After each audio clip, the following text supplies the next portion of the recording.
Guys, welcome back. This is going to be part 2 to your rocker arm geometry class. Welcome back. Thank you. Thank you very much. Okay, so I told you I really wasn't going to bore you to death, but you got to see something. Because I freaking hate videos where people just talk, so that's why I'm doing this, because it drives me nuts. So I've already done, you got to do it in your firing order. Start on your top dead center, number 1 cylinder. My firing order is 1, 5, and now we're on number 4. So with each rotation of the crank, so after you're done with this at top dead center, you want to give the crank 90-degree turn, okay? 90 degrees each go around. Okay, so I've already turned it, so I'm good for number 4, which is my passenger side rear rocker arm. So let me bring you in a little bit closer so you can see what I'm doing here. Okay, that's a little bit better. So I've already, basically what I've done is I've set these up where I just get them on, the thread, right? So I'm still, loose here. I've backed out the jam nuts so they're not going to get in the way. And then what I'm going to do, what you want to do down here is you want to look down here where you're, like where you would bolt up your exhaust. And when you could look in and see the valve, it's going to be your exhaust valve. So we know this is my exhaust, this is my intake. So let's start with the intake. Again, check out video 1 for the paperwork, but on my intake, I have 10.6 turns. So let's do it. 1, 2, 3, 4, 5, 6, 7, 8, 9, and right about there, about 9.5 is where your slack is going to come out. So let's get to that 10, so we're even. All right, let's get to that 10, which is right about there. That's 10. Make sure this is loosened up.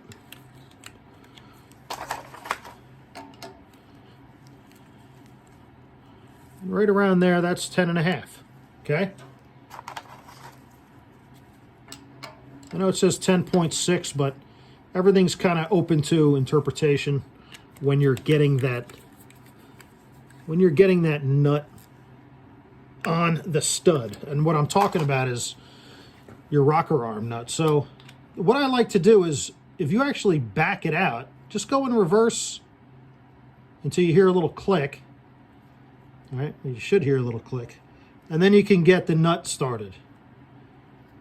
All right, so sometimes you got to go backwards to go forward. So I like to, see this comes right off. I like to loosen it to where you hear that little click of the last thread. Then you can go on. So I put it on maybe a half a turn, because you don't want to go overboard. Because I have a feeling that this is about 3/4 to a full turn. I could just feel it because I've done it a couple times. So let's go back and let's look at our exhaust. And again, go to your exhaust, like where you would bolt in your headers. And you could see the exhaust valve. So we know that's our exhaust push rod and rocker. So our exhaust is 11.2, all right? So 1, 2, 3, 4, 5, 6, 7, 8, 9, 10, and right about there at about 10.5. It's still, I could still wiggle it, but I can't lift it up and down anymore. So let's do 11,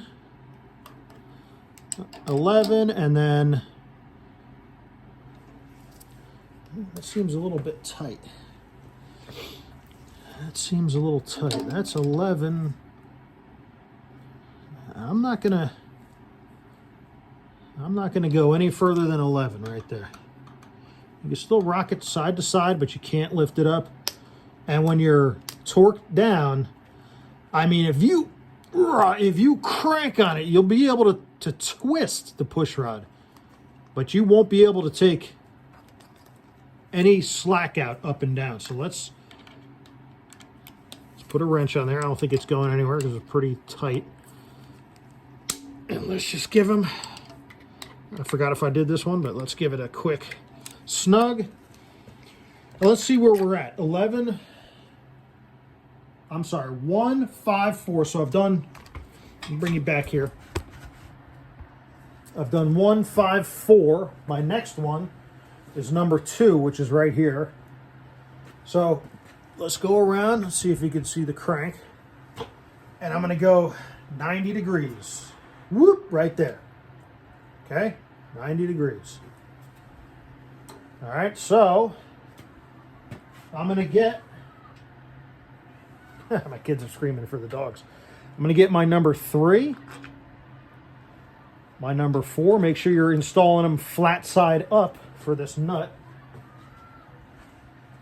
which is right here. I'm going to back these out. I'm going to do this one live so you guys can see it. Let me bring you in a little closer, because we're doing number 2 here now. I'm at the 6-minute mark, so I don't want to go too far. I'm trying to keep it, I like to keep my videos under 10 minutes. That's about my attention span here. So I got them all lubed up with my Napa engine assembly lube. So let's put this one back on. So that's, you're just getting it on there. So you don't want to go too nuts on them. Okay, so take my marker out. 12 o'clock position. I put a little mark there. Right here is what I'm talking about. This is my exhaust. You could look in, you could touch the exhaust valve. So this is my exhaust rocker. Okay, so let's start with the intake. Intake 10-6. All right, 1, 2, 3, 4, 5, 6, 7, 8, 9, 10. I'm out of play. I could still wiggle it. 10 and a 10.5, and we'll call that right there. We'll call that 10-6, right about there. So what I'll do is I'll get my Allen key in my situation, just tighten it down and give it a little crank over. There you go. Exhaust 11-2. 1, 2, 3, 4, 5, 6, 7, 8, 9, 10. Right about there, 10 3/4 or so is where I'm getting the lash out. There's 11, and what did I say? 11-2. So 1, 2, we'll call that 11-2 right there. Okay, you want to make sure they're good to go. You'll have some side-by-side play, which is normal. You just don't want, you don't want any up and down play whatsoever. 11-2. So also a good rule of thumb, which people do without doing the math. If you don't want to do the math, right, just take your, put your rocker on. Let's pretend this is the roller rocker. Put your nut on there, and you want to feel it going up and down on your push rod. Okay, you want to tighten this down until you don't have any more play, till it's soft. If you still have a little bit of play, you got to keep going. Push this up and down and twist it. Okay, you should not be able to wiggle your push rod up and down. Okay, so once you feel like you've got the roller rocker set on your push rod to where you have no more up and down play, a lot of people like to do a half a turn. So that's a half a turn on this nut. So you'll do either a half or you'll do 3/4. Then you set your locker, which is an Allen key in my situation. So but if you don't want to do that, if you actually want to see the exact turns, you can do your geometry. You need to know your gross lift. Once you find that on your intake and exhaust, you need to know your stud size, threads per inch. Mine gives me 0.042 inch per turn. So if you divide those two numbers, my intake is 10.6, my exhaust is 11.2. That's why we're doing intake 10.6, exhaust 11.2 turns. Boom. Should be good to go. All right, guys. And again, I'm using this Napa lube because the Permatex engine lube is great.